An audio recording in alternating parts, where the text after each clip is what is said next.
bangsa Indonesia, Soekarno-Hatta.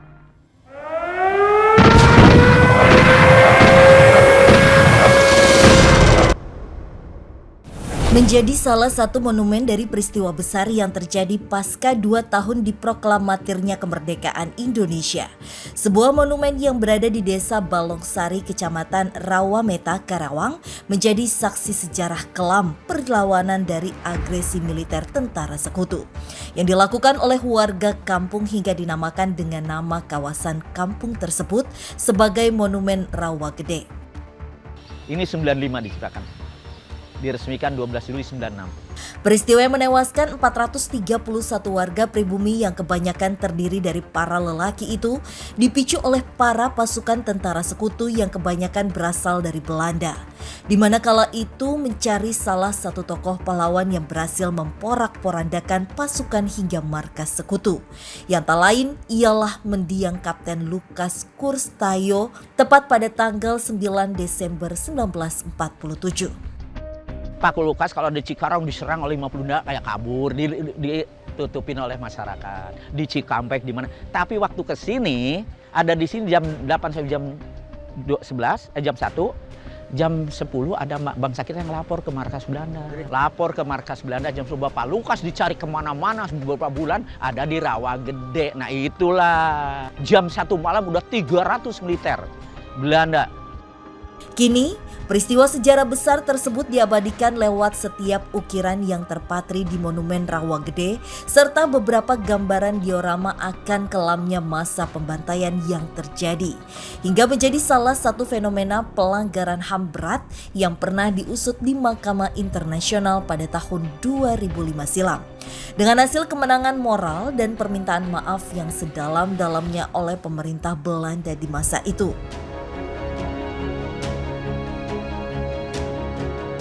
Seolah tak hanya menyimpan sejarah kelam, aura kesedihan bahkan mistis yang memang tak mengganggu tetap hadir.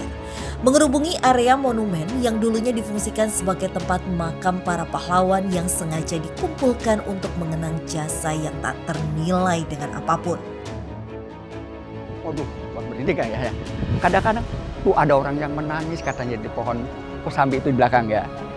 Lantas, apakah penelusuran kami mampu mengulas kembali sejarah kelam yang memiliki ikatan yang kuat akan kemerdekaan bangsa Indonesia serta perlawanan warga Karawang kala itu?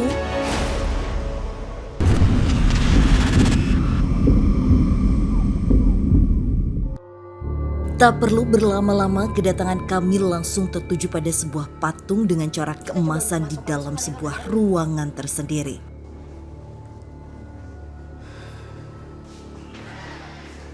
Ini luar biasa ya, maksudnya kesedihan dan juga rasa bersyukur yang luar biasa untuk aku pribadi.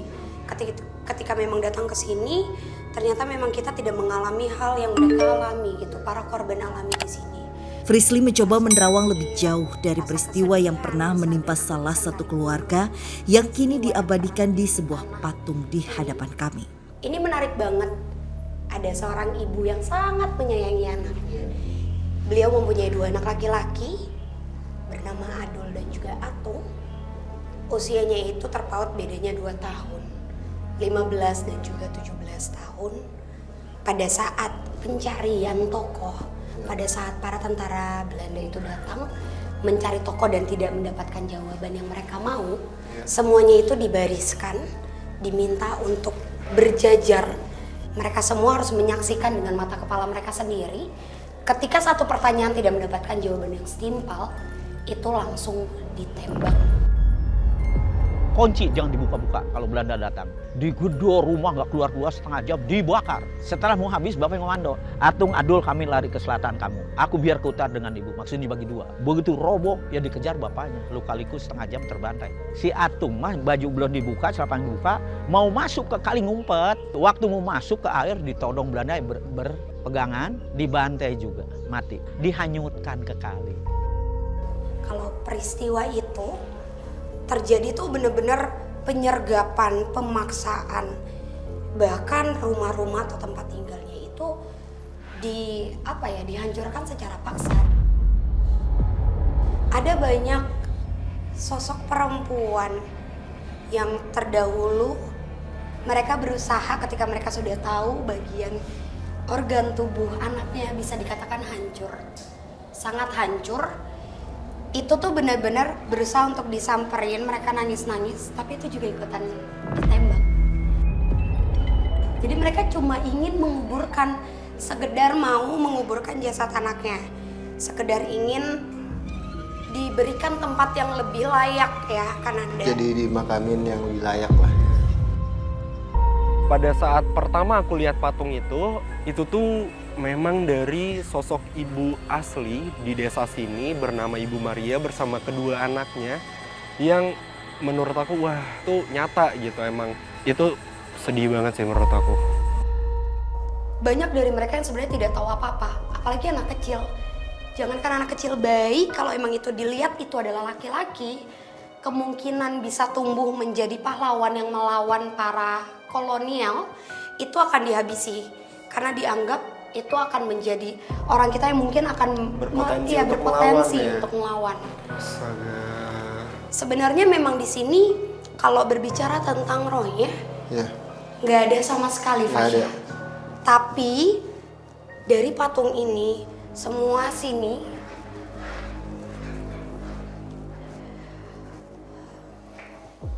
residu energi yang aku dapat 101% mereka isi dengan rasa sakit, dengan rasa mereka berharap bahwa kematian keluarganya, kematian suaminya, anaknya di depan mata mereka itu bisa menjadi buah atau hasil dari apa yang sekarang kita nikmatin, Fasya.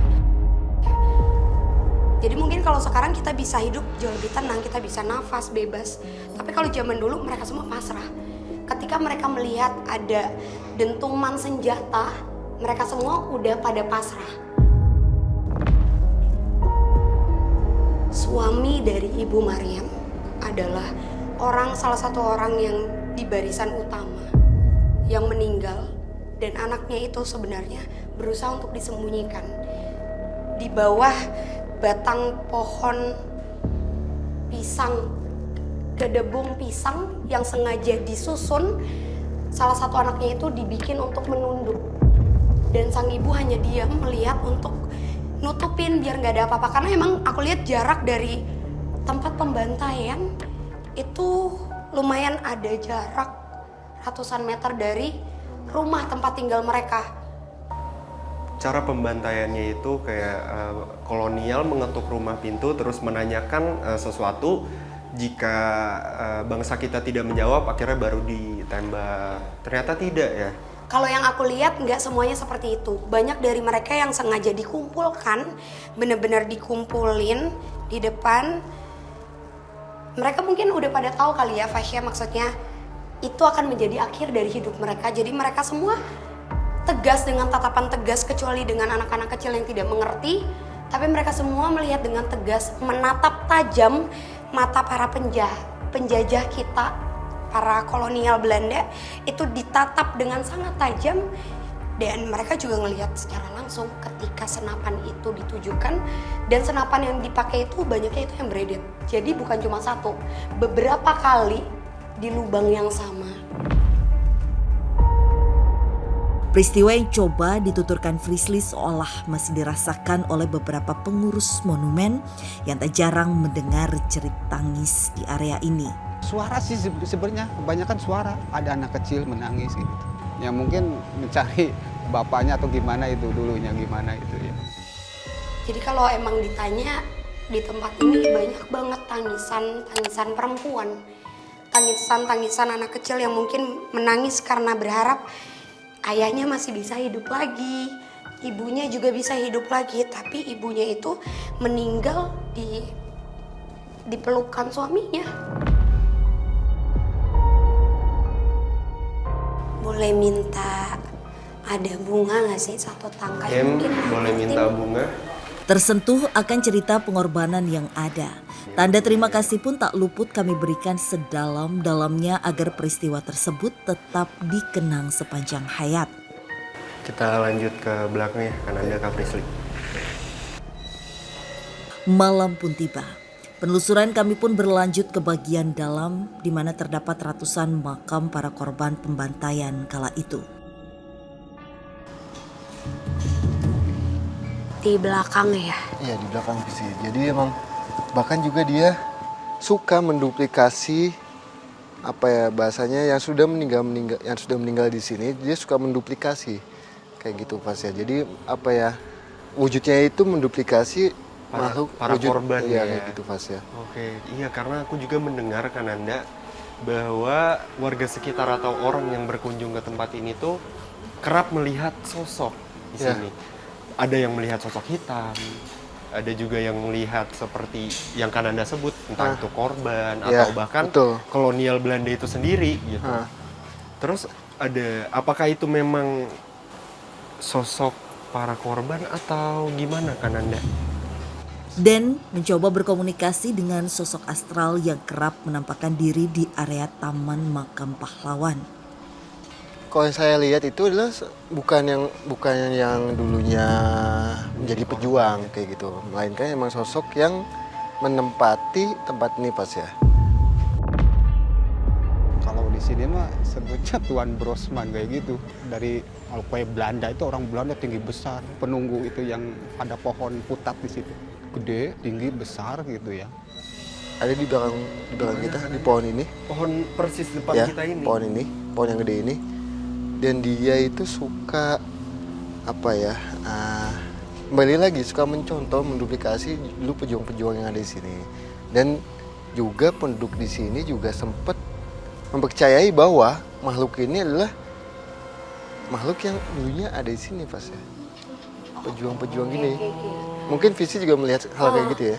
Cuma mungkin karena memang kakak dalam hal mengetahui kamuflasenya itu kakak, justru mungkin yang aku lihat adalah tempat ini yang membuat sosok negatif ini bertahan karena tempat ini banyak orang yang salah pengertian.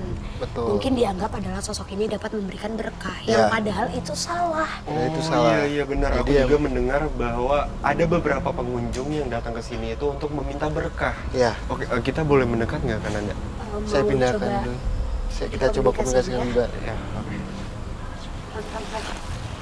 Menghindari kejadian yang tak diinginkan, Dan Ananda mencoba Itu ada berkomunikasi dengan sosok tersebut di tempat yang lebih baik.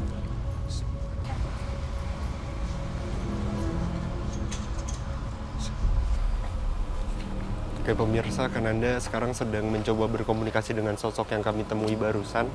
Sosok negatif di tempat ini yang suka menduplikasi atau merubah wujudnya menjadi para pejuang.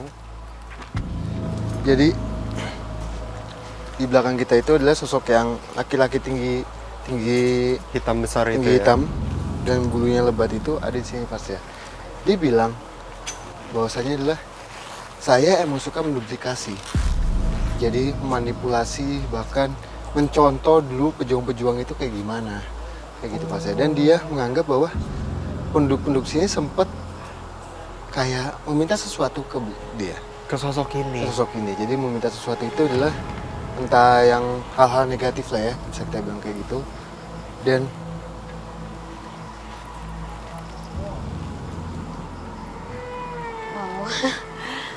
Malah banyak dari luar yang banyak banget. usil ya. Betul. Dan dia bilang makhluk negatif pun juga banyak selain dia pas ya.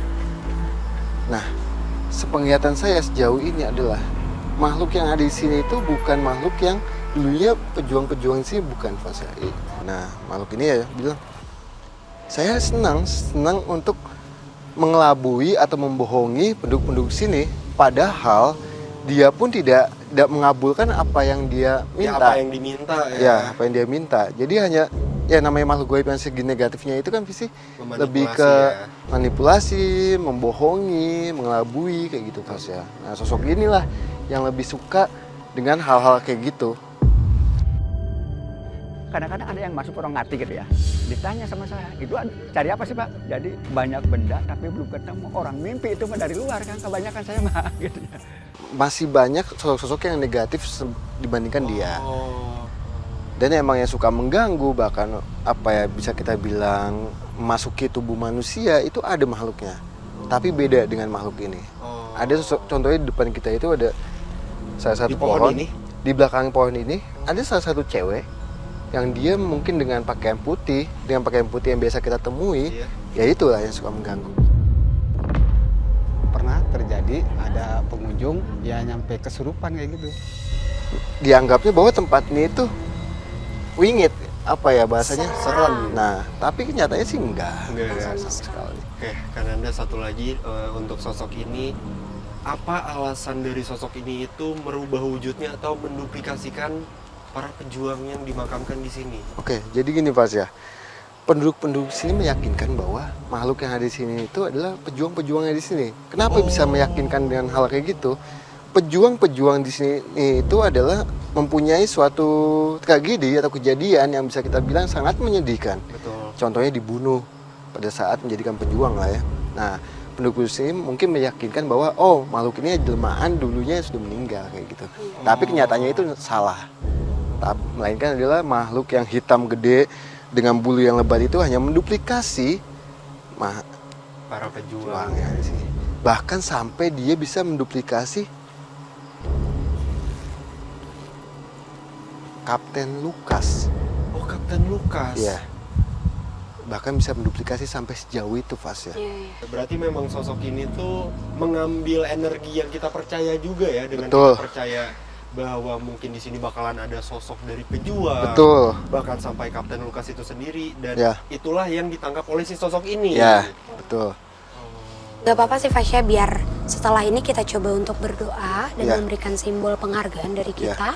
Tapi untuk sosok ini biar nanti kita coba bersihin, kita bawa Betul, keluar aja ya betul, Kananda. betul banget, Missy. Karena biar benar-benar clear kalau orang-orang juga harus tahu ketika Ya. kalian datang ke sini memang tujuan yang baik akan disambut dengan hal yang Betul baik. banget. Tidak ada sama sekali roh-roh dari mereka yang bergentayangan Ya. atau sengaja untuk menakuti. Ya, Kalau gitu kita lanjutin lagi ya.